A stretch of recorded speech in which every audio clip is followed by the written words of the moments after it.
Hello and welcome to the Bearded Mystic podcast, and I'm your host, Rahul N. Singh. Thank you for taking out the time today to either watch or listen to this podcast episode.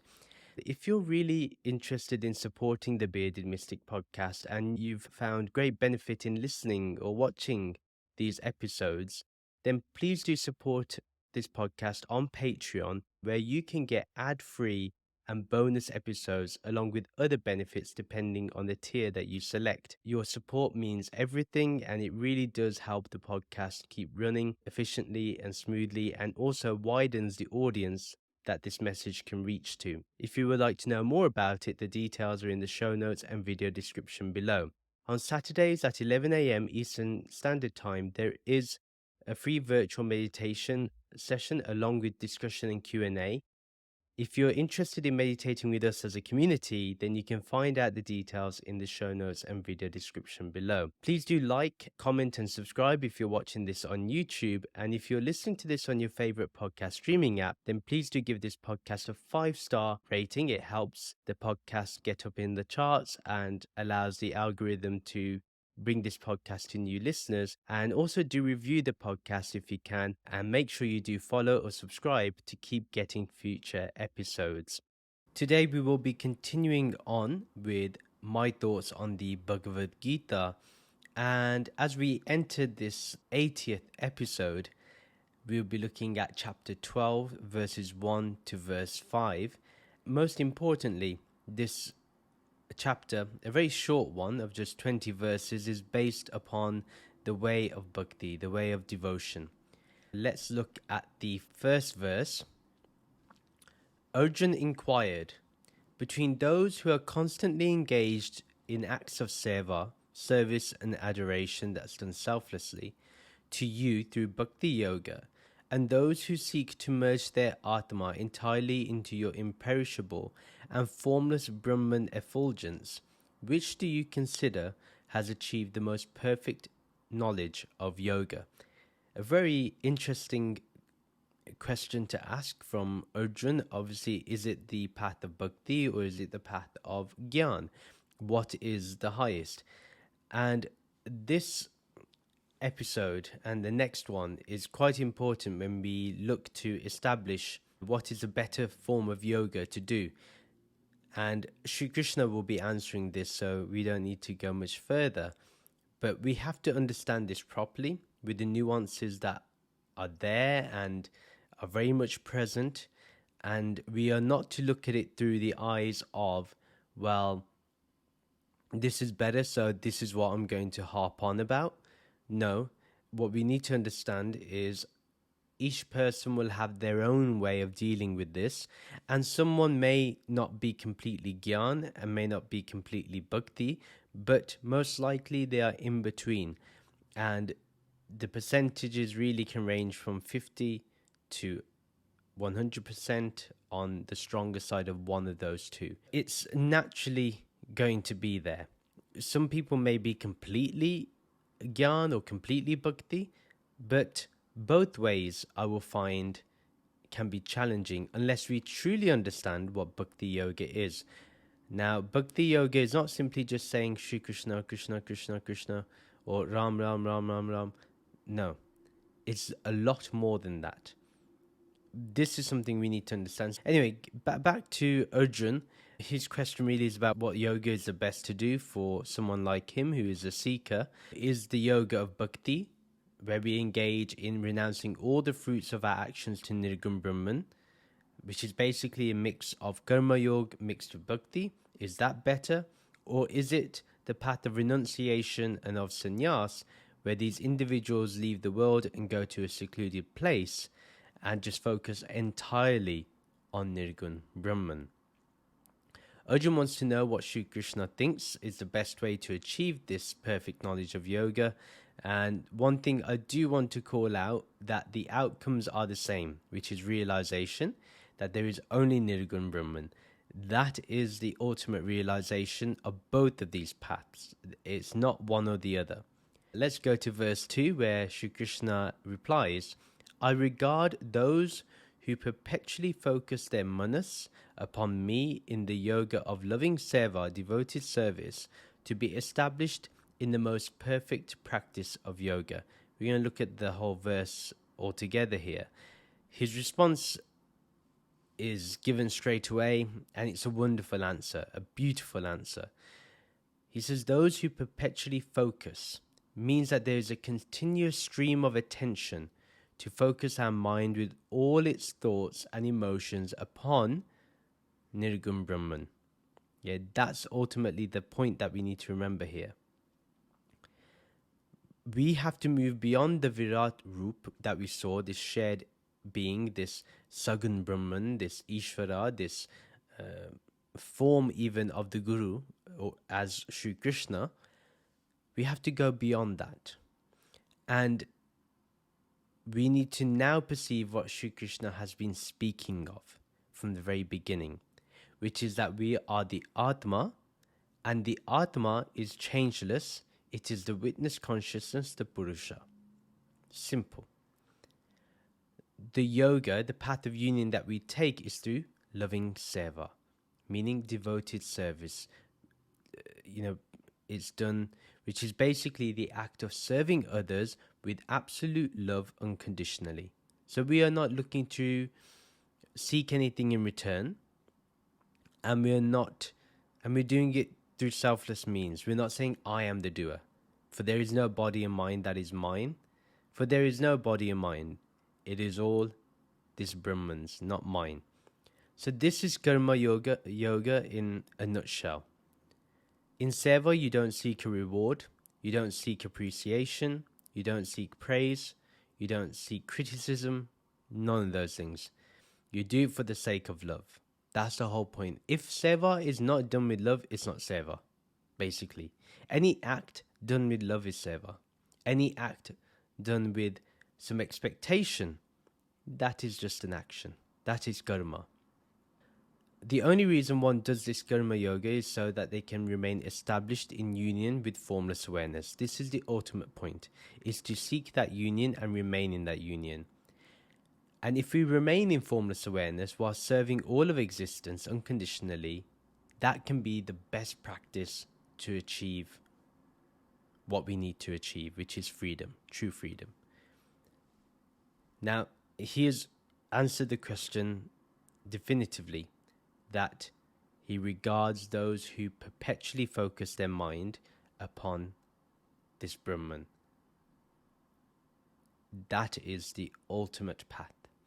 The easiest, shall we say. Now let's look at verse 3 and 4 together.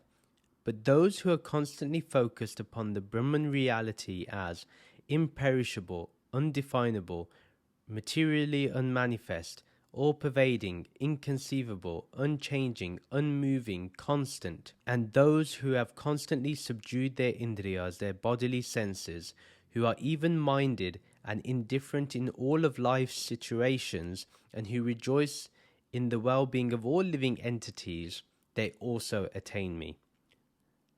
Now this is interesting. So he's saying that both reach the ultimate goal, but let's see how he's described it, because it's really interesting.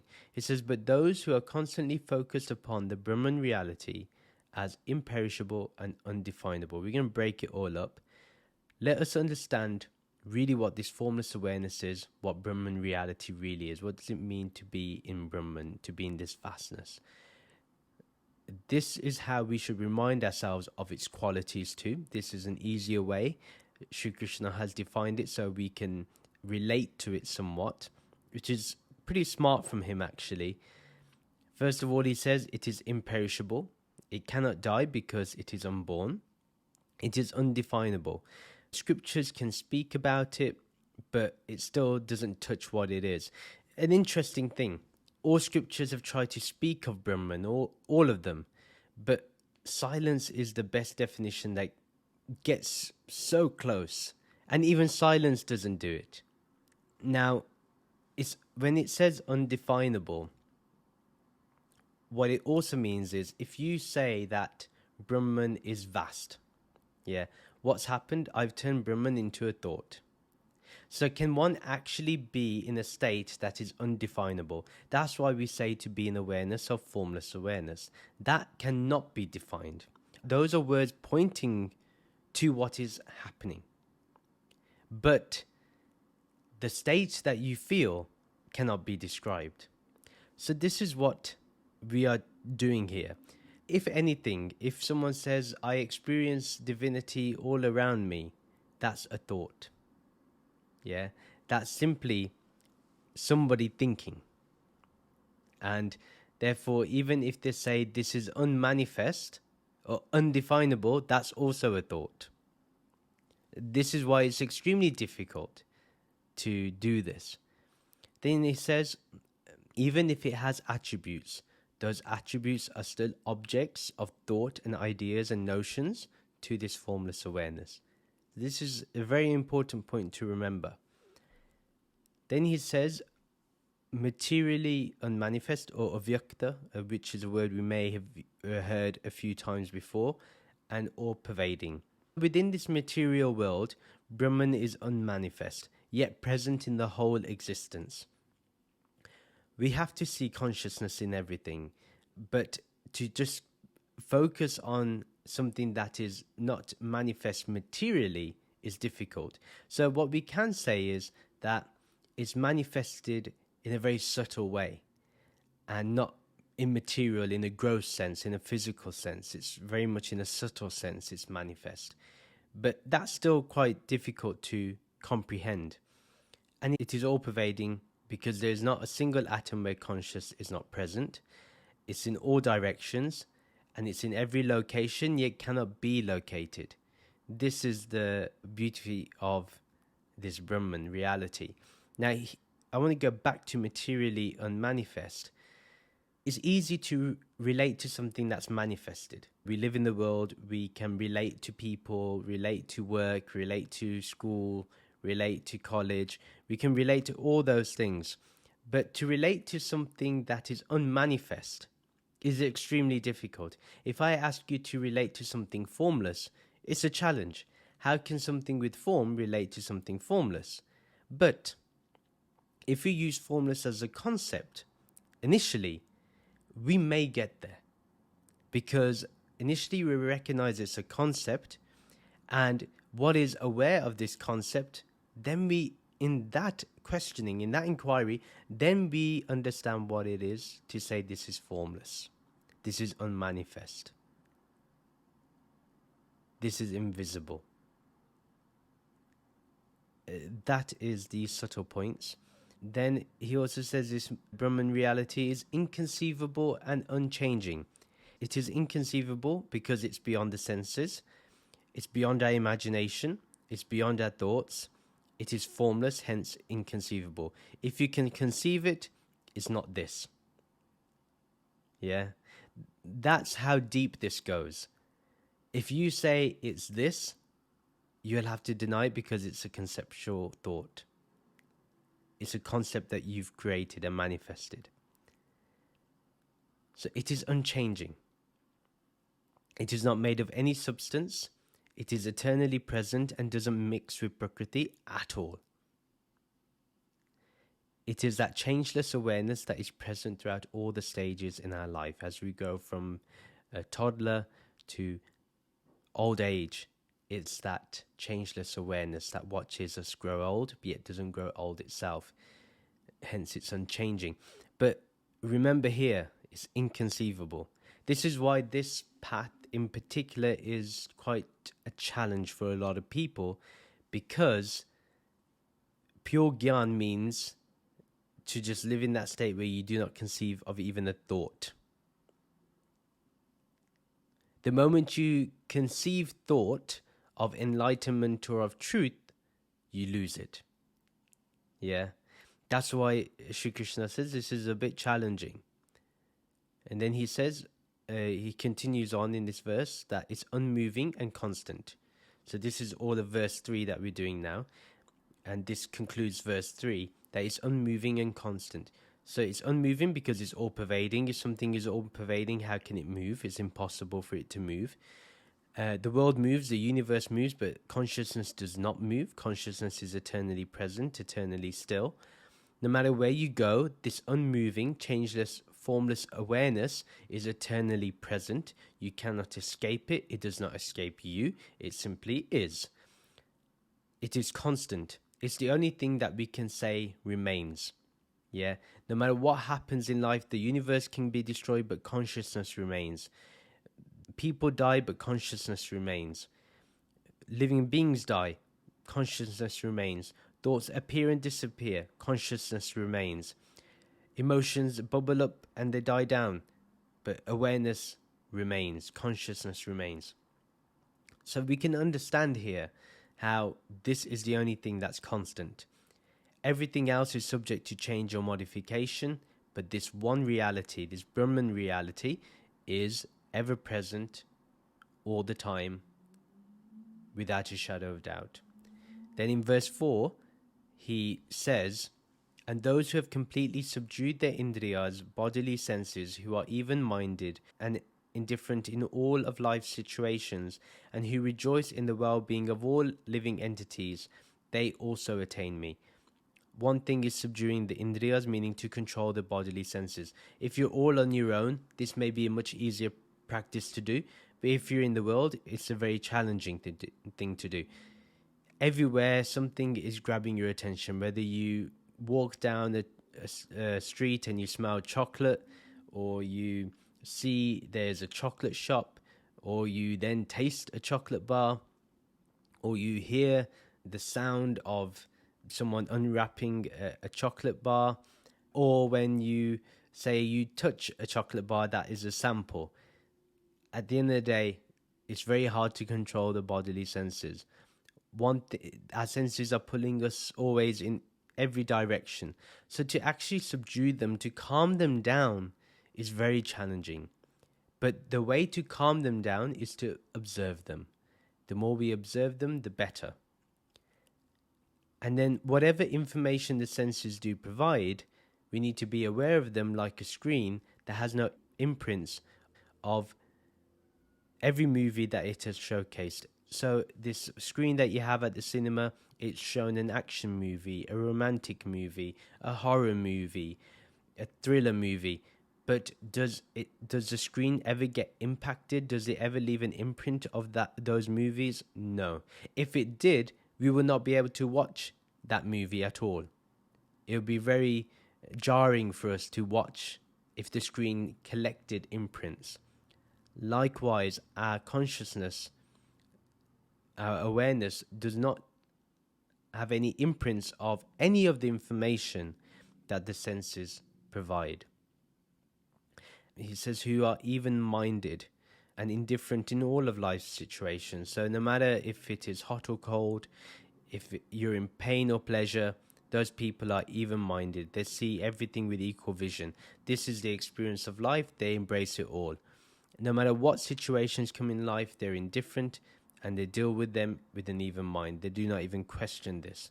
And most of all, they are happy because others are doing well is most important. They see that other people are doing well. They see that society is doing well. They're very content with this. They're very pleased with this. And that's why you would always see that these people, they ask the devas, or they ask the shared being, or they ask Paramatma, or they ask Nirgun Brahman to bring prosperity to all. They want everyone to benefit in life. They want everyone to enjoy life. These individuals with this great mindset will also attain formless awareness. This is what Sri Krishna is saying. Then in verse 5, which is the final verse for today's episode, those whose yoga is focused upon my inconceivable, unmanifest and imperceptible nature follow the most difficult yogic path. For those who are embodied, the pursuit of my qualityless, undifferentiated Brahman nature is the most difficult and troublesome way to approach me. Now, before I go into explaining this, and it may be that I repeat myself a few times with this very topic, he says it's the most difficult yogic path. He says it's also troublesome. This does not mean that if you feel that this is the path that you have to take, that you walk away from it. But what I will say as a suggestion, that try out bhakti anyway, because it reaches a gyan one way or another. Bhakti without gyan is blind faith, ignorance. Bhakti with gyan is emotional intelligence. Truly. That's something I want to say as a caveat. Now, let's break this verse up and go deeper into it. Those whose yoga is focused upon my inconceivable, unmanifest, and imperceptible nature follow the most difficult yogic path. Again, this is mainly for those who really want to focus on Gyan and who are on the path of Gyan. The focus on something abstract that is beyond concepts, beyond forms, and cannot be perceived is extremely difficult, because the moment you perceive something, you've lost it. You've gone back to square one with Gyan. So it's not as easy as people think it is. If I tell you that you are not the body and mind, which you have to establish in Gyan, it's very difficult. But if I say my body and mind will be utilized for the service of Brahman, or of this ultimate reality, or of the Ishtavta, or for Sri Krishna, it may be a bit easier. It may be more palatable for us to do. So we're utilizing the body and mind rather than working against it. With the path of Gyan, we are working against it. Normally it's quite easy to have an ideal to worship, an ideal form, an ideal person, a role model, an Ishtavta. It's much easier to worship them. I always recommend that we should have an Ishtavta. But to have an Ishtavta means it's something manifest, something conceivable, something you can perceive. Right? Now, here he's saying,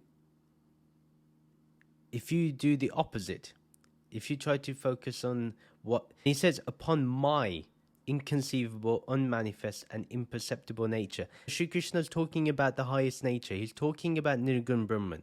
Don't think that he's not talking about that.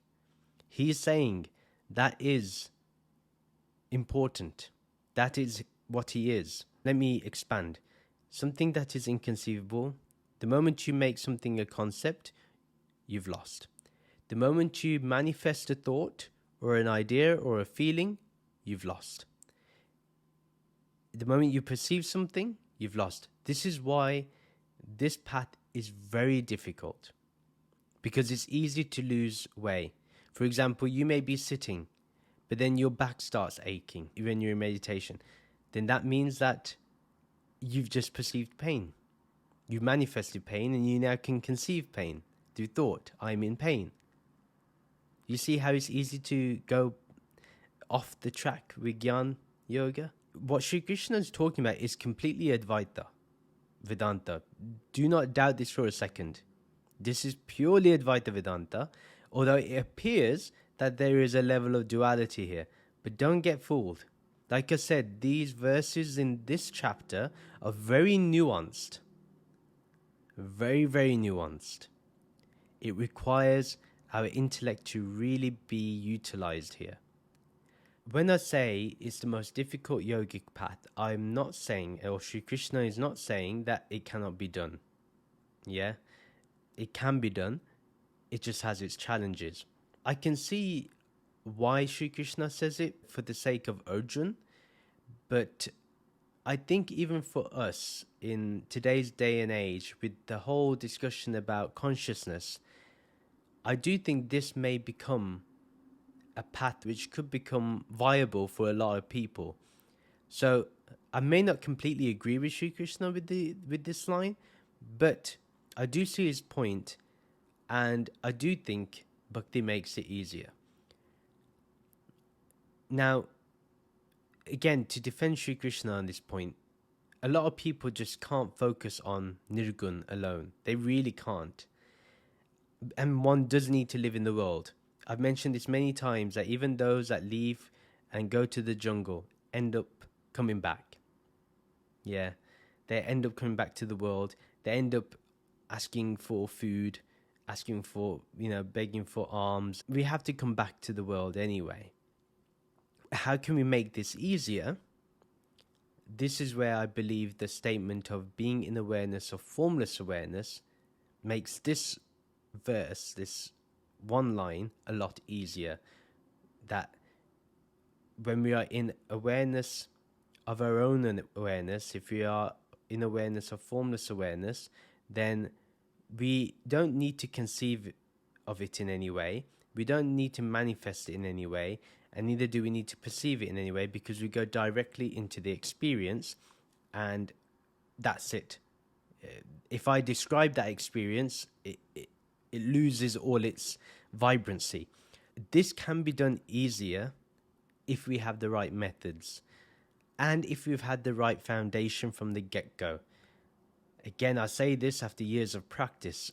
Do I think 10 years ago I could have practiced this? Maybe not. So this is where I side with Sri Krishna, that for most people, especially those that are younger, or when I say younger, when you are new to the spiritual path, so you can be whatever age, but you're new to the spiritual path, or even if you've been in the spiritual path for a decent amount of years, where you're in the middle, where you're not long term, but neither have you been a devotee for a shorter period. Even then, if you're in the middle, it's best to have bhakti yoga. If you're well seasoned and you've been doing this for a long time, this may be easy, but again, there's something about bhakti which makes everything a lot easier. There's something about it, which is why I do agree with Sri Krishna on this point. He continues to say, for those who are embodied, the pursuit of my qualityless, undifferentiated Brahman nature is the most difficult and troublesome way to approach me. And yes, I do agree with this. The amount of people that I know who entertained advaita or non-duality, who go back to dualistic thinking, dualistic practice, and actually think dualistically, it is remarkable. It's truly, there's a lot of them. So I think Sri Krishna is right. In fact, I know he's right. If you have a name and form, it's easier to relate to those that have a name and form as well. It's simple as that. If someone has a name and form, you can easily relate to them. So if you have an Ishtadevta, it's easier. But if I tell you that you need to focus on something qualityless or undifferentiated, it's going to be challenging. If I'm asking you not to focus on the quality, what are you going to focus on? If I say formless, that's also a quality.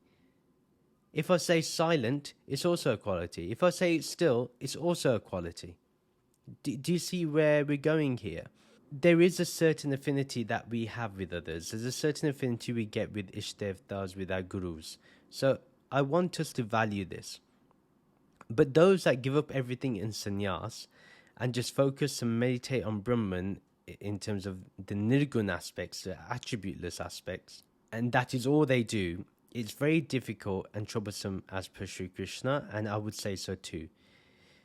And he's also right that what may creep up is this spiritual ego that comes up. And that's why it becomes troublesome. Because you can say Aham Brahmasmi, but that becomes a quality, and it becomes something you conceive and perceive yourself to be.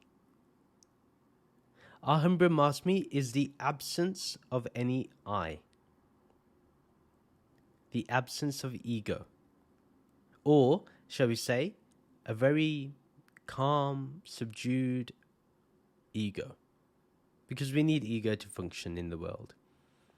So it's a very calmed down one. It's not something that is ill-mannered. It's very well-mannered.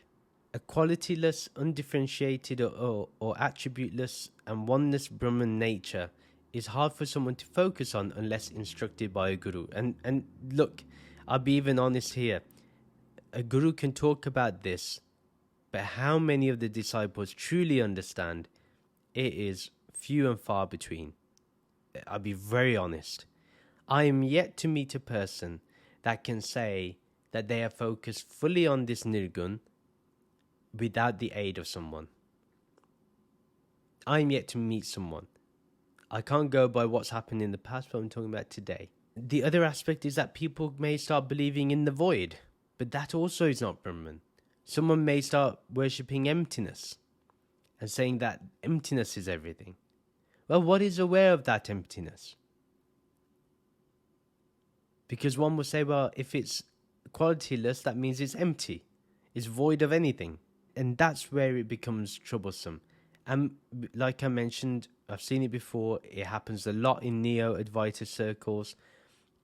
The pseudo-non-dualists, they will say there is no devotion, there is no Lord, there's no God, there's no scripture, there's no awareness, there's no consciousness.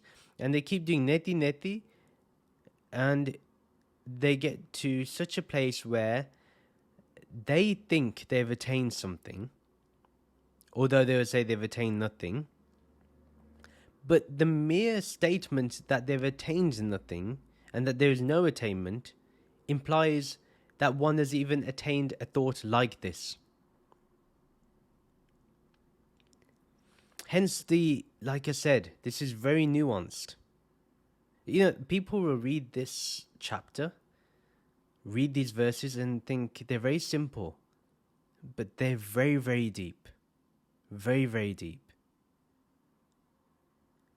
And the reason why this becomes troublesome, this path of pure Gyan, is that it's not as integrated as Karma Yoga. It's not as thought-provoking as Karma Yoga. It's not as giving as Karma Yoga or Bhakti Yoga. But again, as I conclude this verse and this episode today, it's still a valid approach regardless. Shri Krishna still says they can approach him in that way. So one shouldn't feel that it's not impossible for you. But for the majority that listen here, I would highly recommend, and as Shri Krishna recommends, the best way is through Karma Yoga, through Bhakti Yoga. And as we go through this chapter, we'll understand why and what qualities we should be presenting when we are measuring our spiritual progress, because this is what this chapter is really about, is what is the best path and what are the signs that one is actually committing to the path properly. That is the end of today's episode. If you liked what you heard and liked what you watched, please do share this podcast with your friends and family who may enjoy this content. Do follow me on social media to keep getting updates. Join the Bearded Mystic Podcast WhatsApp community group to continue the podcast discussion. Details are in the show notes and video description below. If you would like to support the Bearded Mystic Podcast, as we discussed earlier, do check out the podcast Patreon page. Your support means everything, and it helps this podcast keep running. Details are in the show notes and video description below. Please do rate this podcast 5 stars and do give a review either on your favorite podcast streaming app or on our website. Details are in the show notes and video description below. Please do like and comment on this video and subscribe to this YouTube channel. Do follow or subscribe to this podcast on your favorite podcast streaming app. Thank you very much for listening to this episode. Let's end with the Shanti Mantra and the Soham Mantra. Soham, Soham, I am that, I am that. Om Shanti, Shanti, Shanti. Om Peace, Peace, Peace. Namaste.